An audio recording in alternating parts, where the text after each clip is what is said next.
नमस्कार, आप देख रहे हैं न्यूज़ वन इंडिया। मैं हूं आपके साथ सपना शर्मा। बुलेटिन की शुरुआत लखनऊ से आ रही खबर से करते हैं, जहां सीएम योगी आदित्यनाथ का आज का दौरा रहने वाला है। आज वाराणसी जाएंगे सीएम योगी आदित्यनाथ। आज शाम 4 बजे वाराणसी पहुंचेंगे सीएम योगी आदित्यनाथ। 2 दिन वाराणसी में अलग अलग कार्यक्रम है जिसमें वो प्रतिभाग करते नजर आएंगे। तो सीएम योगी आदित्यनाथ का बेहद महत्वपूर्ण ये दौरा रहने वाला है। आपको बता दें कि आज वाराणसी जाएंगे सीएम योगी आदित्यनाथ। 2 दिन वाराणसी में वो रहने वाले हैं, जिसमें अलग अलग कार्यक्रम हैं, जिसमें एक एक कर वो शामिल होंगे।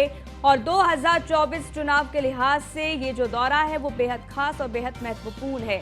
आपको बता दें कि सीएम योगी आदित्यनाथ के इस दौरे को लेकर तमाम तरीके की तैयारियों को कर लिया गया है। वाराणसी वो पहुंच रहे हैं और इस दौरान जहां वो एक और दर्शन करते नजर आएंगे विश्वनाथ के, तो वहीं शाम 4 बजे बताया जा रहा है कि सीएम योगी आदित्यनाथ पहुंचने वाले हैं। 2 दिन वो रहने वाले हैं, जिसमें ऐसे कई कार्यक्रम सीएम योगी आदित्यनाथ के प्रस्तावित हैं, जिसमें एक एक कर वो प्रतिभाग करेंगे। संबोधन उनका होगा। संबोधन के दौरान क्या कुछ कहा जाएगा, इस पर लगातार नजर बनी रहेगी। तो सीएम योगी आदित्यनाथ का आज का क्या कुछ दौरा, उसकी जानकारी आपको दे रहे हैं। बाबा विश्वनाथ के द्वार सीएम योगी आदित्यनाथ आने वाले हैं। बताया जा रहा है कि शाम 4 बजे वाराणसी पहुंचेंगे सीएम योगी आदित्यनाथ और 2 दिन का ये उनका बेहद खास और महत्वपूर्ण दौरा, जिसमें अलग अलग कार्यक्रम में एक एक कर वो शिरकत करने वाले हैं। हालांकि आपको बता दें कि वाराणसी सीएम योगी आदित्यनाथ आते रहते हैं। कई बड़ी सौगातें जो सीएम योगी आदित्यनाथ वाराणसी वासियों को देते रहते हैं। अब ऐसे में किस तरीके की सौगातें यहाँ पर दी जाएंगी लोगों को, ये भी देखना होगा और ये भी अपने आप में बेहद महत्वपूर्ण होगा, क्योंकि चुनावी लिहाज से ये बेहद खास है। लोकसभा चुनाव 2024 बेहद करीब है और ऐसे में लगातार सीएम योगी आदित्यनाथ कई जिलों का दौरा कर रहे हैं। इससे पहले गोरखपुर में वो थे और अब वाराणसी वो जाएंगे।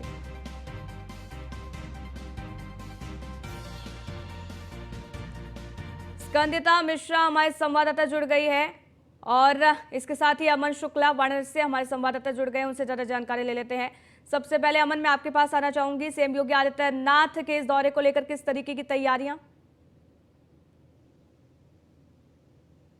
उत्तर प्रदेश के एक ऐसे मुख्यमंत्री है कि ये जो मुख्यमंत्री जब से बने हैं 2017 से जब ये मुख्यमंत्री बने हैं तब से अभी ये 150वां दौरा है इनका वाराणसी का। मैं आपको बता दूं कि मुख्यमंत्री योगी आदित्यनाथ आज शाम 4 बजे जो है वाराणसी की पुलिस लाइन हेलीकॉप्टर, उनका जो चॉपर है वो लैंड होगा। उसके बाद वो वहां से सर्किट हाउस आएंगे, क्योंकि 2024 चुनाव भी है और भाजपा पदाधिकारियों संग बैठक भी करेंगे। काफी अहम पता है ये दौरा। उसके बाद श्री काशी विश्वनाथ दर्शन करेंगे, काल भैरव बाबा दर्शन करेंगे। फिर उसके बाद जो है यहाँ पे जो काशी क्षेत्र का क्षेत्रीय कार्यालय है भारतीय जनता पार्टी का, वहां पे भी जाएंगे, ऐसा सूत्र बता रहे हैं। उसके बाद यहाँ पे जो यहाँ का एयरपोर्ट है उसको शहर से जोड़ने के लिए जो ओवरब्रिज तैयार हो रहा है यहाँ पे लहरतारा, मरुआडीह से लहरतारा से और बावतपुर एरिया से, उस ओवरब्रिज का भी निरीक्षण करेंगे, जो कि अभी पूरा काम उसका पूरा नहीं हुआ है, काम चल रहा है। फिर उसके बाद यहाँ पे जो ड्रीम प्रोजेक्ट है प्रधानमंत्री नरेंद्र मोदी का, क्योंकि उनका संसदीय क्षेत्र है और उनका ड्रीम प्रोजेक्ट है रोपवे का, उसका पिलर का जो सबसे पहला पिलर जो बन रहा है रोपवे का, वहां पे जाके स्थलीय निरीक्षण करेंगे और काफी अहम बनता है। और कई घाट जो है यहाँ पे, जो 5 घाटों का सुंदरीकरण को लेकर 17 करोड़ की लागत से जो सुंदरीकरण को लेकर यहाँ पे जो काम चल रहा है, हालांकि अभी गंगा माता का पानी बढ़ा हुआ है, इसके चलते स्थलीय निरीक्षण करेंगे, बाई बोट स्थलीय निरीक्षण करेंगे कहाँ कितना सुंदरीकरण काम पूरा हुआ है। हालांकि मैं आपको बता दूं कि वो सबसे पहले श्री काशी विश्वनाथ धाम करने जाएंगे, तो उसके बाद जो है काशी विश्वनाथ धाम के गेट नंबर 3 पे वो जो घाट का सीन जो होता है, वहां पे लाइट एंड साउंड शो भी देखेंगे, क्योंकि ये जो श्रद्धालुओं के लिए नया लाइट एंड साउंड शो चालू किया गया है, तो इसका भी यहाँ पे भी मुख्यमंत्री योगी आदित्यनाथ का पहुंचना काफी अहम बनता है। जी बिल्कुल, स्कंदिता भी हमारे साथ लगातार बनी हुई है। स्कंदिता, चुनावी लिहाज से सीएम योगी आदित्यनाथ का ये दौरा कितना महत्वपूर्ण है, क्योंकि इससे पहले गोरखपुर में थे और अब वाराणसी जा रहे हैं सीएम योगी आदित्यनाथ?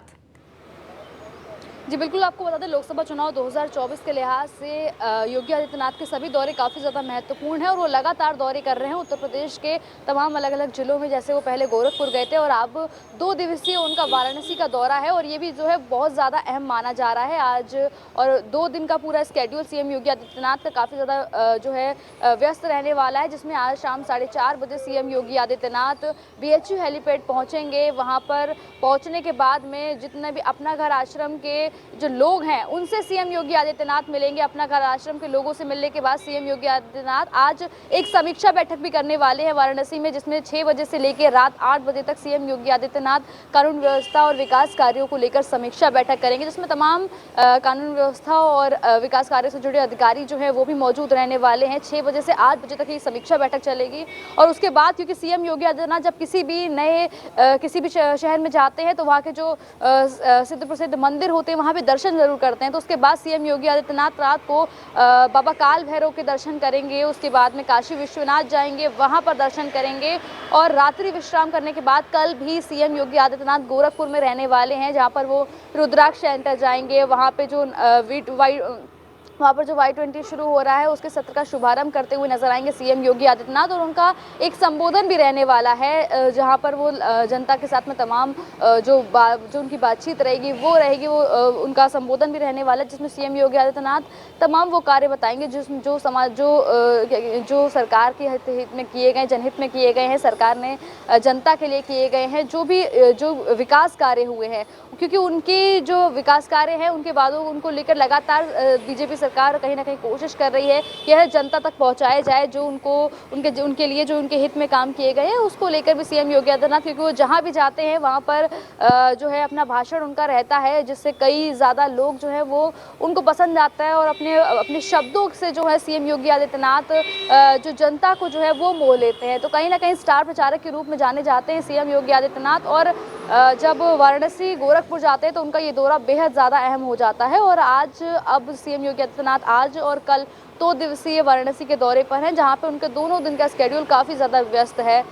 4:30 बजे पहुंचेंगे, रात्रि विश्राम वहां पर करेंगे और उसके बाद में कल सीएम योगी आदित्यनाथ शाम को वापस लखनऊ आ जाएंगे। लेकिन उससे पहले उनके तमाम कार्यक्रम हैं, जिसमें वो रुद्राक्ष सेंटर जाएंगे, वहाँ पर जो Y20 सत्र शुरू होने वाला है उसका शुभारंभ करेंगे और तमाम सर्किट हाउस जाएंगे, वहाँ पर रुकेंगे और जो समीक्षा बैठक है आज उनकी वो काफ़ी ज़्यादा अहम मानी जा रही है, जिस तरीके से क्योंकि लंबी चलने वाली है। 6 बजे से लेकर 8 बजे तक उनके प्रोटोकॉल में बोला गया है कि शाम को 6 बजे से लेकर 8 बजे तक समीक्षा बैठक रहेगी, जिसमें तमाम विकास कार्य जो किए गए हैं उसको लेकर और जो कानून व्यवस्था है उसको लेकर भी चर्चा होगी, उसको लेकर समीक्षा बैठक करेंगे सीएम। ठीक है अमन, प्रधानमंत्री नरेंद्र मोदी का ये संसदीय क्षेत्र है, इसलिए बेहद खास और महत्वपूर्ण ये हो जाता है सीएम योगी आदित्यनाथ का वहां पहुंचना और वहां की जनता का उस तरीके से उत्साहित भी होना, क्योंकि वहां की जनता ये चाहती है कि सीएम योगी आदित्यनाथ तमाम सौगातें लेकर आए और वो जनता सीएम योगी आदित्यनाथ को सुनना भी चाहती है कि आने वाले समय में और कितना विकास होने वाला है।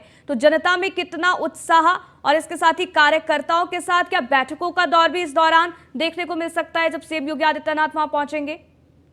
देखिए, बिल्कुल मैं आपको बता दूं कि 2024 चुनाव आ रहा है और साथ ही साथ जब मुख्यमंत्री योगी आदित्यनाथ जब आज वाराणसी आएंगे तो सबसे पहले जो है आला अधिकारियों संघ जो वहां पे सर्किट हाउस में, वाराणसी के सर्किट हाउस में 4 बजे 4:45 पे जो है मीटिंग करेंगे यहाँ पे। उसके बाद मैं आपको बता दूं कि वहां से सीधे काशी विश्वनाथ जाके दर्शन पूजन करेंगे, फिर लाइट एंड साउंड शो देख के काल भैरव बाबा दर्शन करके उसके बाद सीधे जो है लहरतारा ओवर ब्रिज जो तैयार हो रहा है उसका निरीक्षण करते हुए सीधे जो भारतीय जनता पार्टी का काशी क्षेत्र का कार्यालय है वहां पे जाके भारतीय जनता पार्टी के जितने भी कार्यकर्ता हैं यहाँ के काशी क्षेत्र के, वो जितने भी जिले आते हैं काशी क्षेत्र में, वहां से सारे कार्यकर्ता वहां मौजूद रहेंगे, सबको संबोधित करेंगे। वो 2024 चुनाव का मूल मंत्र देंगे, वहां पे चुनाव कैसे करवाना है वो मूल मंत्र देंगे। और कहीं ना कहीं ये मीटिंग भी मैं आपको बता दूं सपना कि ये मीटिंग भी बहुत अहम मानी जा रही है, क्योंकि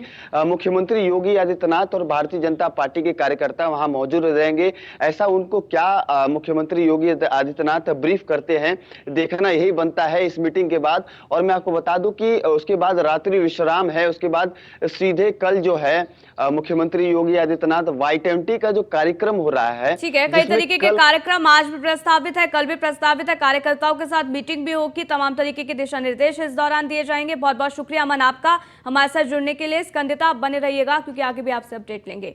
आगे बढ़ते हैं और बांदा से खबर आपको बता दें, जहां सपा का 2 दिवसीय कार्यकर्ता प्रशिक्षण शिविर, सपा के कार्यकर्ता प्रशिक्षण शिविर का दूसरा दिन आज है। शिवपाल यादव भी प्रशिक्षण शिविर में मौजूद। पार्टी अध्यक्ष अखिलेश यादव के संबोधन से कार्यक्रम का समापन होगा। 2024 के चुनाव को लेकर सपा रणनीति बना रही है। सपा प्रशिक्षण शिविर में चुनाव के मुद्दों पर चर्चा कर रही है। तो यहां पर 2 दिन का ये प्रशिक्षण शिविर, कल से इसकी शुरुआत हुई, आज इसका समापन का दिन है। अखिलेश यादव के भाषण के साथ, संबोधन के साथ इसका समापन होगा। अखिलेश यादव क्या कुछ कहते हैं, ये अपने आप में बेहद खास और महत्वपूर्ण होने वाला है। सपा प्रशिक्षण शिविर में चुनाव के मुद्दों पर चर्चा लगातार कर रही है क्योंकि मिशन 2024 है। अब ऐसे में यहां पर बीजेपी को टक्कर देनी है और यही वजह है कि तैयारियां सपा की अभी से ही शुरू हो गई है। तो यहां शिवपाल यादव भी प्रशिक्षण शिविर में मौजूद हैं। ज्ञानेंद्र शर्मा हमारे संवाददाता बांदा से बने हुए हैं, जबकि स्कंदिता लगातार हमारे साथ लखनऊ से बनी हुई है। सबसे पहले ज्ञानेंद्र, मैं आपके पास आना चाहूंगी, आज का दिन कितना महत्वपूर्ण और आज क्या कुछ होने वाला है प्रशिक्षण शिविर में? देखिए, मैं बता दूं, कल जिस प्रकार से चाचा के तेवर थे, चाचा ने जिस प्रकार से यहाँ पे कार्यकर्ताओं को उत्साहित किया, उन्होंने कहा कि नहीं, अब एक पैर जेल में और एक पैर रेल में होना है और भारतीय जनता पार्टी का विरोध में हमें रोडों में उतरना है। तो जिस प्रकार उनके तेवर थे, उससे लगता है कि आज अखिलेश जी और उससे ज्यादा कार्यकर्ताओं में दम भरेंगे और कार्यकर्ताओं को तैयार करेंगे कि आखिर 2024 के चुनाव पे कितनी तन्मयता से यहाँ पे पहुंचे। तो निश्चित आज जैसे ही ये शिविर प्रारंभ होगा, लगभग 10 बजे से अखिलेश जी आज रहने वाले हैं। कल इस पे शिवपाल जी रहे थे और दिसंबर निषाद रहे थे, जिसमें उन्होंने स्पष्ट किया था कि जो पुरानी जैसे हिंदुत्व पे लौटना, इसके अलावा जो जातिगत जनगणना है उस पर भी चर्चा हुई। बहुत से ऐसे मुद्दे थे, भारतीय जनता पार्टी का रोड में खड़े होकर विरोध कैसे कर सके। और इसके अलावा जो भी यहाँ के नेता थे, जो भी यहाँ के जिनको प्रशिक्षण देना था, जो लोग थे, उनमें कहीं ना कहीं शिवपाल जी ने दम भरने का काम किया है। उन्होंने कहा है कि नहीं, हमें बिल्कुल भारतीय जनता पार्टी के खिलाफ रोडों पे भी बिल्कुल आना पड़े तो उससे हिचकना नहीं है और बिल्कुल कमर कस लो, युद्ध की तरह कमर कस लो। तो जब शिवपाल जी ने इतना मतलब तेजी से कार्यकर्ताओं को तैयार करने की बात कही है। यहाँ पर कार्यकर्ताओं को तैयार करना बेहद महत्वपूर्ण इसलिए भी है क्योंकि लोकसभा चुनाव 2024 में बेहद करीब है। स्कंदिता, चुनावी लिहाज से बेहद खास और महत्वपूर्ण है, लेकिन अब चुनाव को लेकर अखिलेश यादव कितने संजीदा हैं, इससे ये पता लगाया जा सकता है। लगातार प्रशिक्षण शिविर यहाँ पर किया जा रहा है, कार्यकर्ताओं को प्रशिक्षण दिया जा रहा है, ये बताया जा रहा है कि किस तरीके से जनता तक पहुंचा जाए। ये कितना महत्वपूर्ण हो जाता है सपा के लिए? देखिए, कहीं ना कहीं लोकसभा चुनाव 2024 को लेकर अखिलेश यादव लगातार सक्रिय नजर आ रहे हैं। जिस तरीके से वो लगातार प्रशिक्षण शिविर कर रहे हैं, आपको बता दें, नैमिषारण्य और लखीमपुर की धरती से जो है सॉफ्ट हिंदुत्व की राह पकड़कर अखिलेश यादव निकले थे और अब ये जो प्रशिक्षण शिविर है ये बांदा में हो रहा है 2 दिवसीय, जिसमें कल महासचिव शिवपाल यादव मौजूद रहे, उनका संबोधन था, उन्होंने प्रशिक्षण दिया तमाम कार्यकर्ताओं को, जिसकी शुरुआत जो है नरेश उत्तम पटेल ने की थी और जो कि समाजवादी पार्टी के प्रदेश अध्यक्ष। इसके अलावा आपको बता दें, आज दूसरा दिन है और आज अखिलेश यादव का संबोधन है। कल शाम को ही संबोधन के साथ प्रशिक्षण शिविर का समापन भी होगा और नजर रहेगी उस संबोधन पर कि क्या कुछ कहते हैं अखिलेश यादव। आप दोनों का ही बहुत बहुत शुक्रिया हमारे साथ जुड़ने के लिए, तमाम जानकारी हम तक साझा करने के लिए। इसी बीच रुकेंगे एक छोटे से ब्रेक के लिए, जल्द हाजिर होते हैं।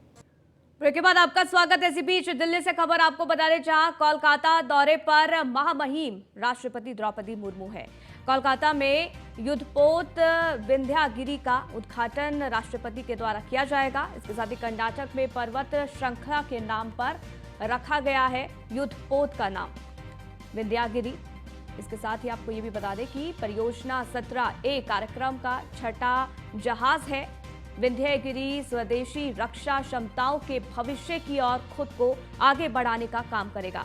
परियोजना 17A कार्यक्रम के तहत मझगांव डॉक लिमिटेड द्वारा कुल 4 जहाज और GRSE द्वारा 3 जहाज निर्माणाधीन हैं।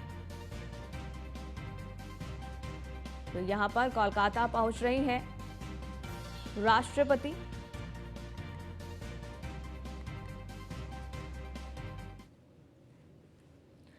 लखनऊ से खबर है जहां राजधानी में अभ्यर्थियों का धरना प्रदर्शन। बीएड अभ्यर्थियों का आज लखनऊ धरना प्रदर्शन। SCERT कार्यालय का अभ्यर्थी करेंगे घेराव। इसके साथ ही बीएड के लिए अध्यादेश लाव को लेकर ये प्रदर्शन हो रहा है। ये प्रदर्शन यहां देखने को मिलेगा और आपको बता दें कि यहां पर SCERT कार्यालय का अभ्यर्थी घेराव करने वाले हैं। बीएड के लिए अध्यादेश लाव को लेकर ये प्रदर्शन है और इसके साथ ही आपको बता दें कि राजधानी में ये प्रदर्शन देखने को मिलेगा। जैसे ही तस्वीरें सामने आएगी आप तक पहुंचाएंगे। बीएड अभ्यर्थियों का आज लखनऊ में धरना प्रदर्शन है। SCERT कार्यालय का अभ्यर्थी जो है वो घेराव करते नजर आएंगे। दरअसल उनकी ये मांग है कि बीएड के लिए अध्यादेश लाया जाए और इसी को देखते हुए यहाँ प्रदर्शन अभ्यर्थियों के द्वारा किया जाएगा। तो राजधानी में ये प्रदर्शन रहने वाला है। मनीष मिश्रा हमारे संवाददाता फोन लाइन पर जुड़ गए, उनसे ज्यादा जानकारी ले लेते हैं। मनीष, बीएड के लिए अध्यादेश लाव को लेकर अभ्यर्थियों का ये प्रदर्शन, किस तरीके की तैयारियां की गई हैं? सुरक्षा के लिहाज से क्या इंतजाम? निश्चित तौर पर बता दें बीएड के अभ्यर्थियों की लंबे समय से मांग चल रही थी कि अध्यादेश लाने की बात करते हैं। इसको लेके कई बार उन्होंने ज्ञापन भी दिया पर उनकी बात को शायद नहीं सुना गया। इसको लेके आज वो लखनऊ, उत्तर प्रदेश की राजधानी लखनऊ में धरना प्रदर्शन करने की तैयारी कर रहे हैं। SCERT के कार्यालय के बाहर ही प्रदर्शन किया जाएगा। बताया जा रहा है कि बीएड के लिए जो अध्यादेश लाने की बात लेकर है उसको लेकर धरना प्रदर्शन जिसके काफी लंबे समय से मांग कर रही है। हालांकि जैसे कि सुरक्षा व्यवस्था की बात करेंगे तो पहले से ही उत्तर प्रदेश की पुलिस को की ये चीज है और उसके पहले भी मुख्यमंत्री आवास में भी कई छात्राओं के द्वारा प्रदर्शन करने की कवायद की गई थी। कहीं पे भी अगर धरना प्रदर्शन करने की उनको अनुमति नहीं दी गई है। धरना स्थल बनाए गए हैं। धरना स्थल पे आप जाके अपनी बात कर सकते हैं या फिर अगर ज्ञापन देना है तो आप जिला अधिकारी को या संबंधित अधिकारी को अपना ज्ञापन दे सकते हैं, कुछ लोग को चुन के। इसके अलावा आपको धरना प्रदर्शन की अनुमति नहीं दी गई है। ऐसी किसी धरना प्रदर्शन की अनुमति सरकार की तरफ से या प्रशासन की तरफ से अभी किसी को नहीं मिली है। तो माना जा रहा है कि इनको रोकने की पूरी व्यवस्था की जाएगी और अगर बात बढ़ती है तो इनके कुछ जो इनके नुमाइंदा होंगे उनसे जो ज्ञापन है वो लेके संबंधित अधिकारी को देने की बात भी कही जा रही है। जी ठीक है, बहुत बहुत शुक्रिया मनीष हमारे साथ जुड़ने के लिए, जानकारी हम तक साझा करने के लिए। तो वहीं प्रयागराज से खबर है जहां संदिग्ध आतंकी इनामुक हक को हाईकोर्ट से झटका लगा है। लश्कर के इनामुक हक को जमानत देने से इनकार कर दिया गया है। अपराध की गंभीरता को देखते हुए जमानत से इनकार किया गया है। मार्च 2022 में यूपी ATS ने किया था गिरफ्तार। जिहादी साहित्य का वीडियो प्रसारित करने का आरोप है। जस्टिस भाटिया की सिंगल बेंच ने जमानत खारिज की है। इनामुल हक को हाईकोर्ट से झटका लगा है। जमानत याचिका को खारिज कर दिया गया है। इसके साथ ही आपको ये बता दें